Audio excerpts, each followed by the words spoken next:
Yeah, we expect a very difficult match against a very, very good side. When you speak of preparations and analysis, you look at two facets. The one is from a personnel perspective, of course. And my opinion is that Cape Town City probably have what I would say close to the most complete side in relation to personnel. They have specialists in every position and very good players. I mean, you've got Hugo in goals. Extensive experience has helped them a bit with the build-up, and is very, very, very, very good in relation to how they want to play, to pull from the back, his distribution for transitions, etc., etc. And then you've got the left back. Mashego is probably the most on-form left back and probably one of the best in the country at the moment. He's deservedly been called up to Bafana. Mubara is probably one of the best centre-halves in the country. You've got Phyllis, who's one of the best centre-halves in the country. You've got the best right-backs in the country. You've got Mokeke, who I believe is probably one of the best deep-lying playmakers in the country. There's only 3 in the country, and of course, Mokeke falls into that space.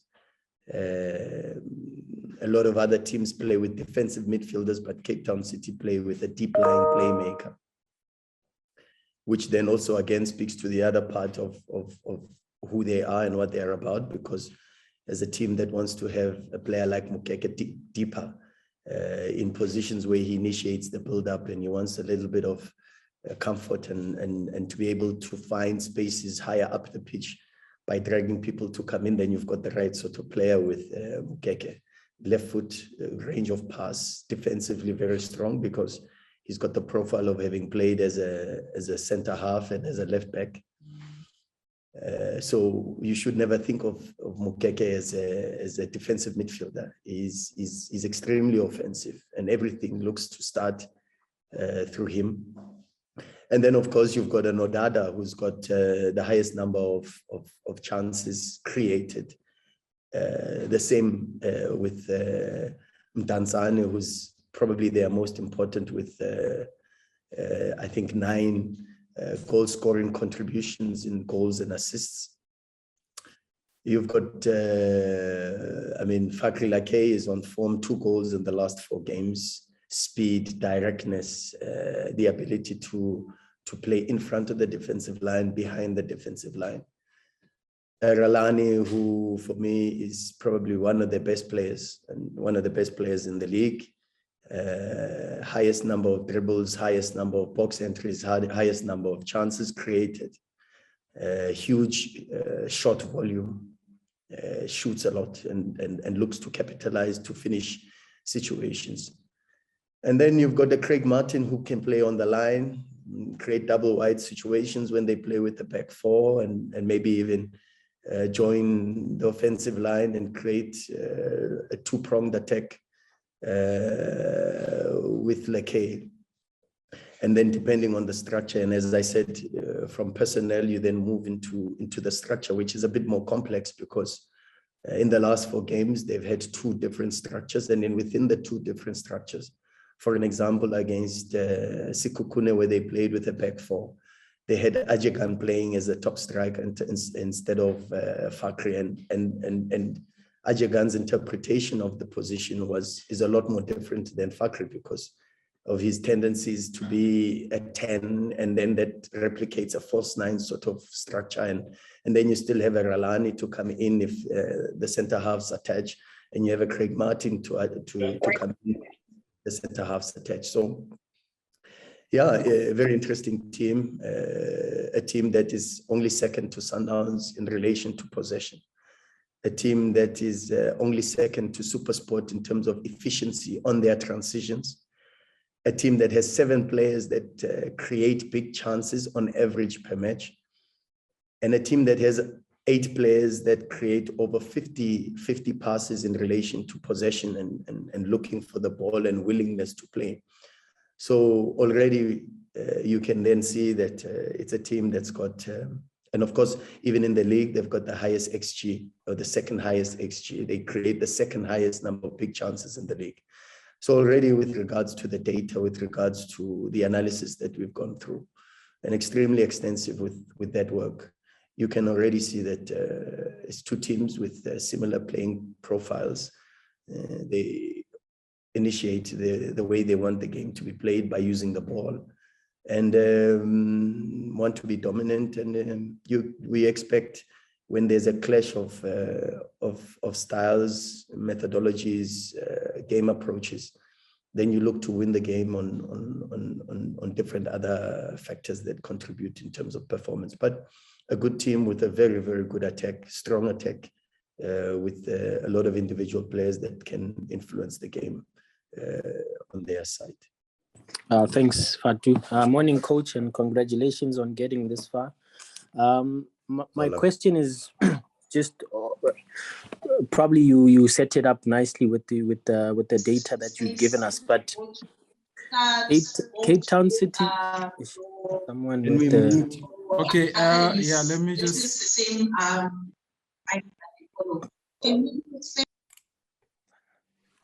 Okay. Sorry about that. You can go ahead. Thanks. Am I maybe correct in, assuming that perhaps for Sundowns, especially the back four, this will be a true test, given how complete a team Cape Town City are. And just as you said, if you look at their data, they are high scoring. I mean, they probably sometimes concede just as much as they score, but they are quite potent in attack, although maybe vulnerable at the back. I mean, in the domestic league so far, you've only ever conceded in this competition and not in the league. And maybe it's ironic that you are facing a team that is so high scoring, have been doing so in this competition and in the league. Do you expect your back four to truly be tested by this team? And just also an injury update from your side. Thanks.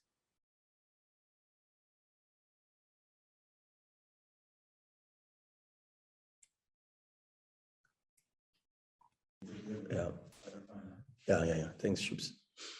Yeah, Mazola, look, you're 100% correct. I mean, they've scored 13 goals. They've conceded 10.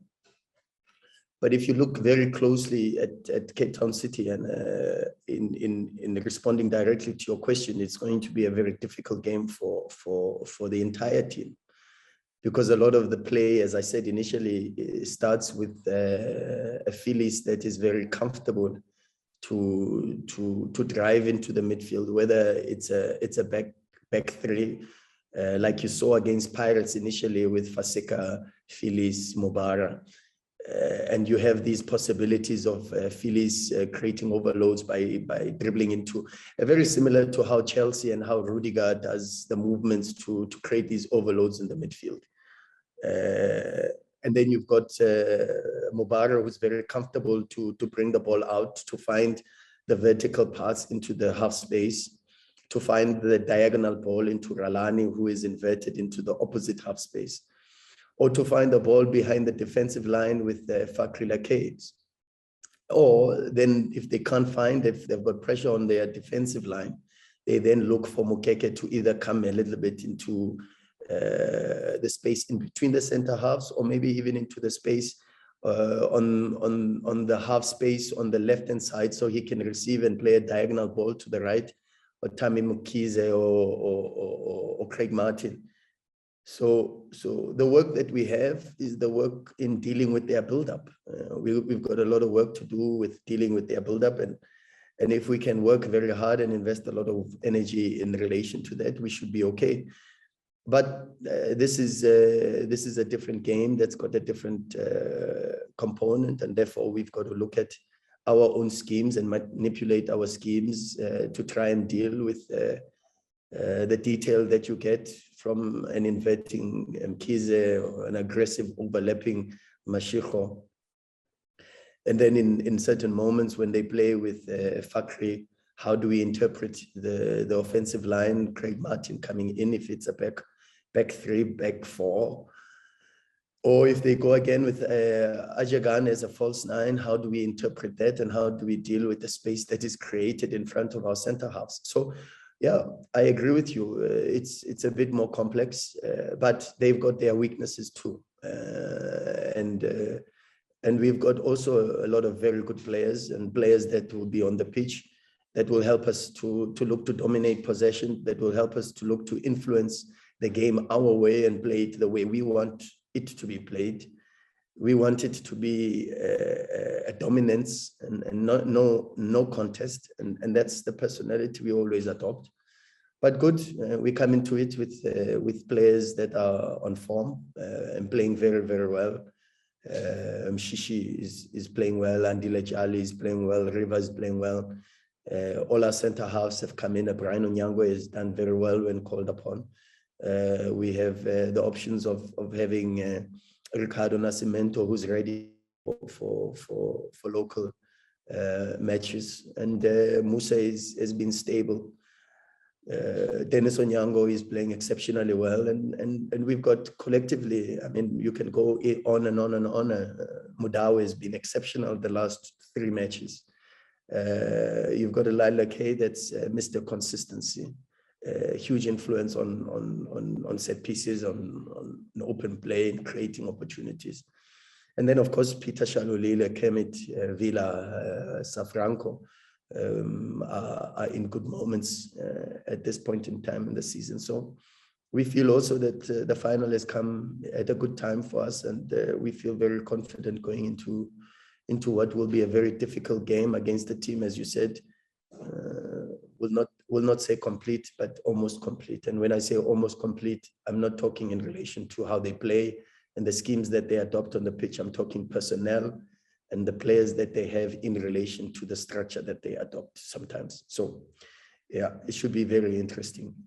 On injuries, yeah, we've got a couple of situations that we had. We had Gaston missing the previous game with flu. We expect him to be back to start. We haven't seen the players yet. We had our recovery and our day off since the match on Sunday, and we'll assess the players as soon as they return back to work. But yeah, apart from maybe the Lebo Mabue situation, which yeah, we've spoken about it extensively. But yeah, we don't have too many major situations except the Mvala. We still have to see what's happening. Roshin is still not returned to training yet, but we are optimistic, and hopefully they'll be part of the preparations for this week.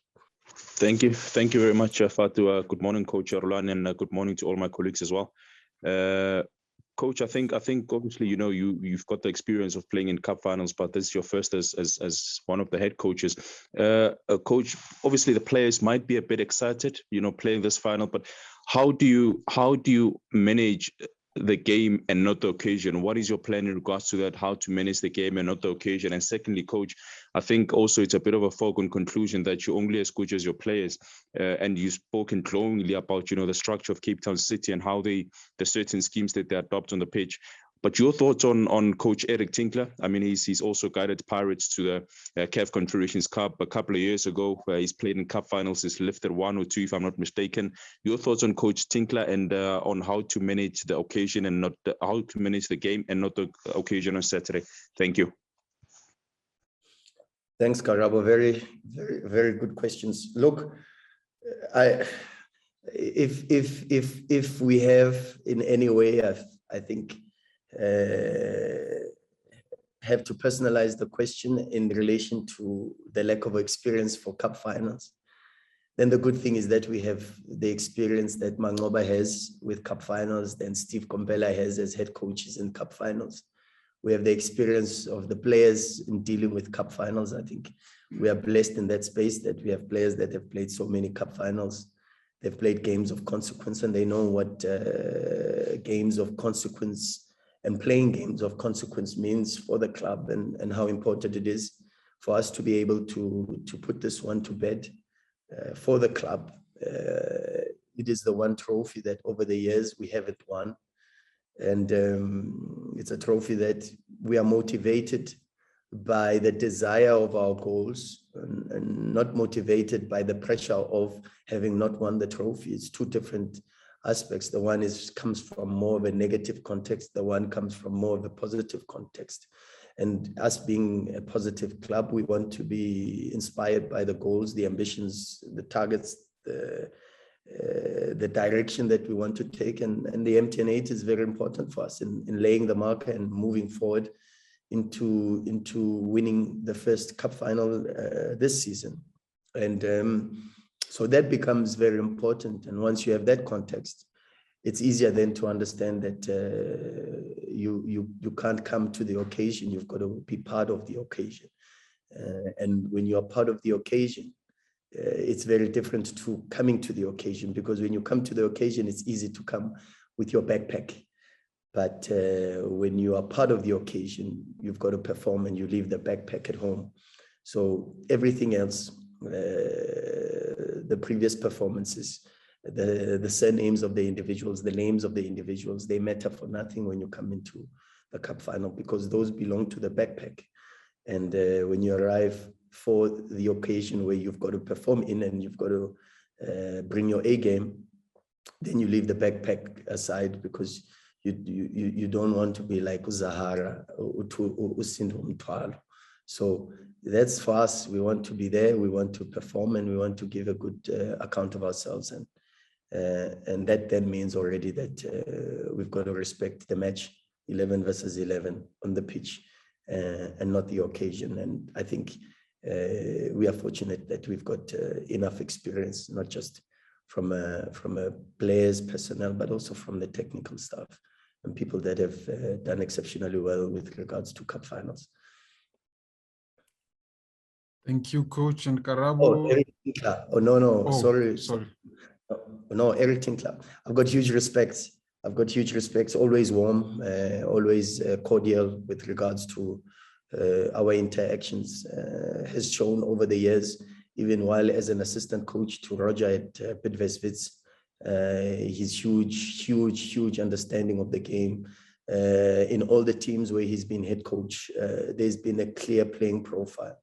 At Maritzburg, you can go into Chippa, you can go into now in relation to Cape Town City before, after Mpumalanga Black Aces. So huge experience as a coach, huge experience as a football player, very passionate about the game as a football coach and the details of the game, very detailed with regards to his preparation. Is a huge admirer of analysis and this modern use of both sports science and technology that helps in relation to elevate performances. I've heard very good things from football players, and which is very important when trying to understand football coaches and players speak glowingly about Eric and his way of managing players and his way of managing training sessions. And of course, then my smaller Nyana interactions with him have been nothing but very cordial and extremely warm. So one of the coaches that I believe probably should be in line to coach Bafana in the future, but someone that I've got huge amounts of respect for. Good morning, Coach, and to the colleagues. Coach, on my side, at the risk of sounding repetitive, I want to follow up on Karabo's question and say, how do you manage the anxiety of the players? Looking at the fact that most of the guys who are there now have been at Sundowns for a while, and they've unsuccessfully on a number of occasions failed to win this tournament. Is there going to be anxiety, and how do you make sure that they don't fall into that trap of trying too hard because of the fact that they've not won it in the past? Mahlatsi, I love your question because it's in a space of neuroscience, and I don't want to be going into that space because it's a space that at this moment in time I'm extremely invested in. I mean, if you watch if you watch the Champions League, if you watch the English Premier League, if you watch the Euro League, you know, this the Euro League where we had Spain and Italy and France in the final, it's unbelievable, the level of football that is being played in. And then if you do extensive research and you speak to a lot of people, you understand how there was a group of university graduates who have gone both to Liverpool and to Manchester City with this huge phenomenon, and how I don't know what they're calling it, but at this moment in time, it's this research that is being done where they have these little pods that they are putting on the brains of the football players. Because the most interesting thing about the brain is that just close to Emingala, I think it's the Emingala, which is the center that controls your fear, your anxiety levels, and secretes these chemicals into the rest of the body. You understand that center is close to the center that controls new learning. And upon the secretion of anxiety and fear, you then have this blockage of tapping into the files where there are new elements that you have learned or new learnings. So that then moves you completely away from the space of coaching and the technical aspects of the game. It then puts you, as I said, in that psychological space, anthropology, psychology, and the operations of neuroscience and how the brain works. I don't want to turn it into a physiology or an anatomy sort of discussion, and I want to keep it at football. But your question then speaks about how the game is progressing and how quick the game is progressing. That even in a space where we've got maybe huge advancements that we have made from technical, physical, where maybe even from a technical and from a physical perspective, we've reached the plateau of player development or athlete development in regards to the type of football players we can produce and manipulate in producing. Maybe the biggest scope now is exactly what you are saying, is how do you then control anxiety and fear, that fight or flight natural space that the brain goes into when faced with difficult challenges or unfamiliar challenges rather. Then you understand that it goes into the level of experience of the players, the motivation and where that motivation comes from. Is it intrinsic or extrinsic? And the ability to manipulate not just the anxiety, but have the right sort of balance between anxiety and confidence. And I think fortunately for us, with the amount of experience that our players have, and as I said, we are fortunate enough to have that sort of personnel to be able to call upon in moments like this, where their experiences of having played in games of consequence will come in. And of course, understanding clearly that it is only normal to be anxious to when facing cup finals, but it's that anxiety that needs to push you to be able to have this sober-mindedness in approaching games, because you don't want to be too confident, but you also don't want to be too anxious. So in that space, the only thing that we can do is, one, fortunately, we've got the support of the experience of the technical staff, as I've said. Cup finals for Steve Kompela while he was at Chiefs, cup finals for Mangoba when he was at Golden Arrows. In fact, he won this competition with Golden Arrows. And then, of course, we have to support the players with regards to our preparation. I always say that proper preparation eliminates fear. And when the players go into the pitch knowing exactly what to face, knowing exactly what the strong points of the opposition are, the strong points of the individual players, but also the weaknesses. And that's important. Knowing the weaknesses is also very, very important in giving confidence. And knowing how we're going to score goals and how we're going to win football matches. That information comes from the extensive work that is being done by our analysts. Mario Masha has already started 2 weeks ago on Cape Town City, with the support of SBU with regards to the data and the numbers to support the evidence that has been pulled out by Mario in the video footage, of course, supported by Gulam and Dale. But that sort of work is the work that you put in on and then transfer that onto the pitch, create these scenarios, simulate these scenarios on the pitch to try to give context from a practical perspective in transmitting these sort of ideas and these pictures to the players' brains, so that when they are faced with these moments of anxiety, at least maybe because of repetition, the new learnings have gone into a space of habits, because exactly that, as I explained that process a bit earlier, when you're anxious and you're full of fear, you then go into default settings. And you would like to believe that with the repetition of different schemes, pictures, ways of trying to approach the game, hopefully, that is then transferred into that space of old habits or default settings that the players can pick up on.